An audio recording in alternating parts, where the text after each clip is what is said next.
Meu nome é Almir de Amorim, eu sou goiano, fui para São Paulo adolescente para estudar arte cênica e o que eu vou relatar aqui é muito importante para mim.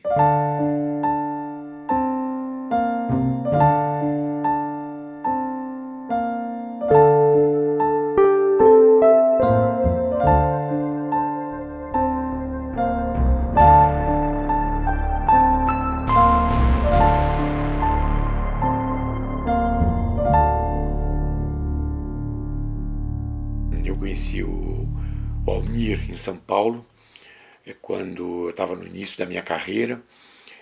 O Almir também era um jovem recém-chegado de Goiás. E o Avancini, ele gostava de trabalhar com gente jovem. Então ele convidou o Mário e o Almir para serem assistentes lá no Canal 9 e participar. Então a gente tinha um convívio diário. E além de tudo, nós tínhamos também, do ponto de vista político, um alinhamento. Nós todos estávamos lutando contra a ditadura, né? Resistindo contra o golpe. Então a gente viveu momentos nessa época muito difíceis, onde qualquer um de nós podia ser preso e muitas vezes desaparecer, como houve tantos desaparecidos, né? E o Almir, eu me lembro que tinha um seminário de dramaturgia, se não me engano, esse seminário era lá no próprio Teatro de Arena. Ele começou a escrever. O Almir escreveu um grande texto, né, que nós tentamos de várias maneiras montar, mas parecia que não era o momento. Né? Eu tenho pensado até que o momento da dramaturgia do Almir é agora. Entende? Eu acho que agora existe um espaço de compreensão capaz de absorver aquilo que o Almir se propôs a fazer, porque era uma aventura de muita invenção e de muito risco.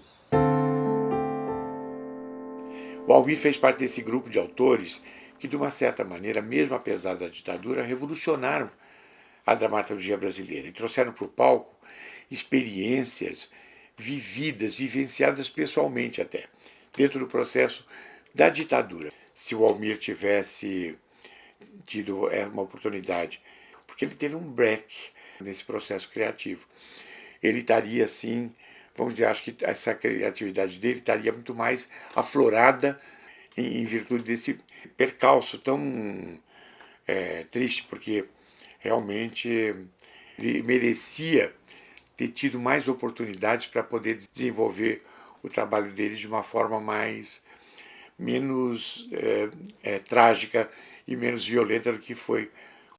A minha carreira foi extremamente prejudicada pelo tipo de tratamento e violência que esse governo impôs sobre os artistas, os estudantes, enfim, qualquer pessoa que desejava expressar o seu descontentamento. Eu fui extremamente prejudicado pela violência do regime militar.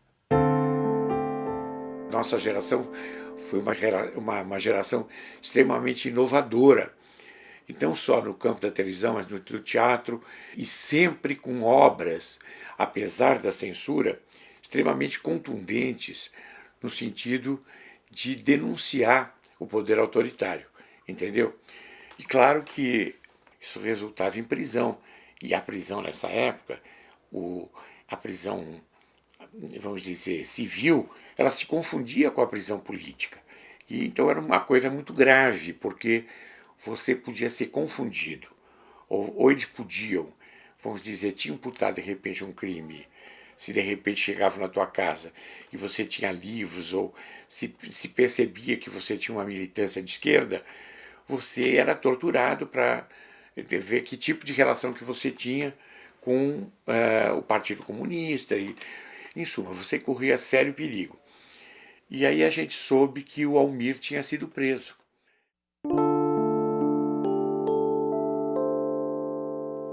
A perseguição política à minha pessoa se deu porque eu estava envolvido em movimentos sociais e de contestação contra a ditadura.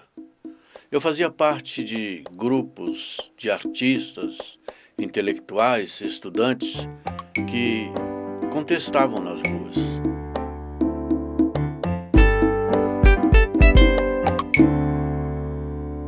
Fim do ano de 1970, Rio de Janeiro. Eu fazia parte do elenco do Hair. A peça foi censurada, teve suas idas e vindas, porque as obras, cinema, teatro, shows e manifestações eram vigiadas pelos departamentos de censura. Numa noite desse mesmo ano de 1970, no Rio de Janeiro, havia terminado o espetáculo Hair, do qual participava, com alguns colegas. Estávamos subindo para Santa Teresa, para nossa casa, um casarão, e uma vizinha veio correndo nos avisar que a casa tinha sido invadida por soldados do exército, acompanhados de pessoas a paisano e armados.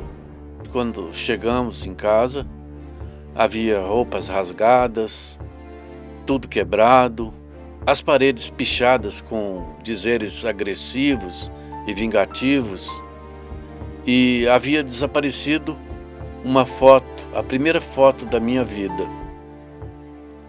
Essa casa foi invadida 2 vezes.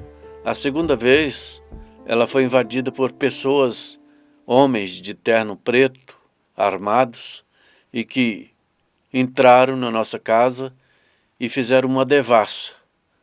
Quebraram, jogaram livros fora, rasgaram alguns. A partir daí, dessas invasões e de outros acontecimentos obscuros, pessoas vigiando o nosso comportamento, a minha foto que foi levada, eu tive certeza, eu sabia que eles estavam me procurando, eles queriam me pegar, e eu tive medo, muito medo. Até hoje eu tenho medo. 19 de maio de 1971, por volta do meio-dia e 15, eu fui preso por soldados militares armados, fui algemado e conduzido numa viatura para uma delegacia na Frei Caneca, em São Paulo. Lá, passei durante o dia com outros presos até o início da noite, quando fui transferido para o Carandiru. E lá eu fiquei por alguns dias, quando eu fui transferido para o manicômio judiciário de Franco da Rocha, como preso de alta periculosidade. Era um argumento que a psiquiatria, que era instrumento de repressão, usava para me anular a minha pessoa, como artista, como convivente do meio social. Enfim, eu não tinha mais nenhum futuro, não tinha como retomar os meus trabalhos. Eu estava literalmente fora de cena. O tratamento no manicômio judiciário de Franco da Rocha era muito violento. A violência vinha de várias formas, desde obrigarem a gente a tomar uma dose elevada de medicamento, até deixar você completamente fragilizado, exposto a qualquer tipo de domínio. Outra forma de violência era o tratamento dos funcionários, os chamados capa-brancas.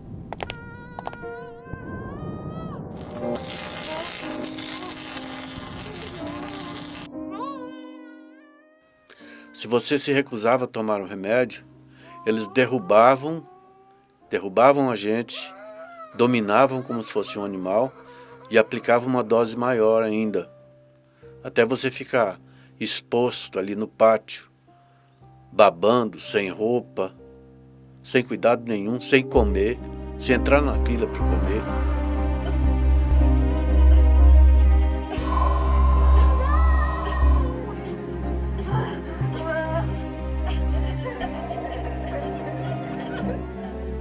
às vezes socorrido por alguns dos colegas que estavam pelo pátio, que colocavam comida na boca dos colegas. Ou ainda uma outra forma, que era colocar na isolada, que era uma cela onde a pessoa ficava nua, onde a gente ficava completamente nu, exposto ao frio e com uma lata para os serviços sanitários, como eles diziam, e um pedaço de lençol que muitas vezes era induzido ao interno, à pessoa ali, naquela cela isolada, a construir a Teresa, a fazer uma corda e se enforcar, suicidar. Era induzido, de uma forma divertida às vezes, pelos funcionários.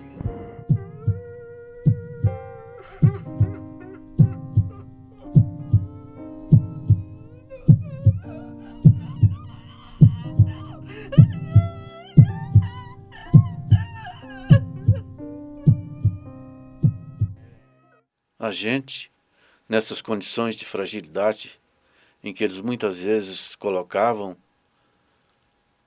ficava exposto a violências sexuais incentivadas por eles como diversão, como coisa engraçada, monstruosidades incentivadas pelos funcionários, por pura diversão. Dentre as diversas formas de violência, existia uma que eles chamavam e que, de certa maneira, era preferida deles, que era a massagem. E sabe o que era essa massagem? Era porrada, era chute, era espancamento para deixar o indivíduo deformado mesmo, literalmente deformado. E isso acontecia por quê? Por uma recusa em usar um tratamento imposto por eles, ou desobedecer qualquer ordem ditada por eles ali.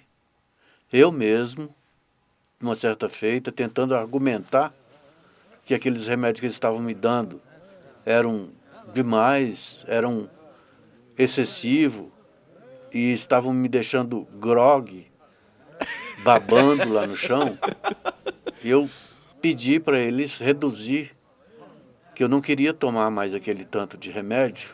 Sabe qual foi a resposta? Eles me derrubaram no chão, dominaram, não sei quantos deles, me jogaram no chão, amarraram e aplicaram uma dose maior nas minhas nádegas. Num certo momento, o homem saiu daquele inferno. Era um trapo. Era um quase ninguém. E ele batalhando para se reconstruir, né, como pessoa. Né? Foi muito difícil, coitado. Foi muito difícil. Depois que eu fui solto, eu procurei retomar o meu trabalho. Eu não me sentia seguro e tinha receio, tinha medo de comprometer as pessoas que me ajudaram, direta e indiretamente, a sair daquela situação. Eu tinha comigo uma mala de correspondências que eu recebia durante o tempo que eu estive lá.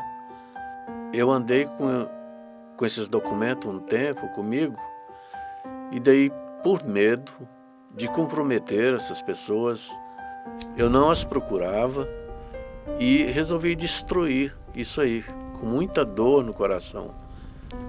Eu destruí essas correspondências. Junto com essas correspondências, eu tinha um único documento meu, eu resolvi destruir, queimei esse documento, importantíssimo para mim, com medo.